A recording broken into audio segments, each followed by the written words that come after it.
वन punch man season 3 को episode आइसकेको छ र त्यो भर्खरै मैले हेरिसकेँ।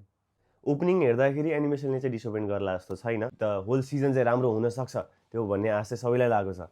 एपिसोड 1 को कुरा गर्नुपर्दाखेरि चाहिँ होल एपिसोडभरि स्टोरी बिल्डअप गरेको छ, जुन चाहिँ कुनै पनि एनिमेलाई एकदमै चाहिने कुरा हो। तर एक्सन एनिमे हुँदाहुँदै पनि एउटा पनि एक्सन सिन राम्रो नभएपछि फ्यान्सहरूको एक्सपेक्टेसन अलिकति चाहिँ घट्छ।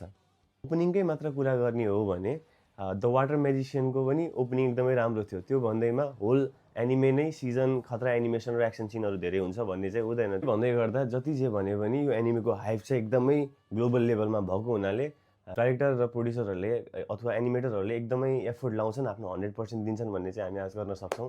एडिटर्स र प्रोड्युसरहरू यत्तिकै आफ्नो 100% एफोर्ट दिनेवाला छन्। We can expect some crazy animations and crazy scenes होइन, तर एकदमै हाई लेभलको एनिमेसनहरू चाहिँ एक्सपेक्ट सायद नगर्दा नै हुन्छ यो एनिमेबाट।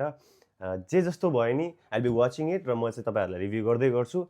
Let's meet back again in the second episode. आरिगातो, नमस्ते।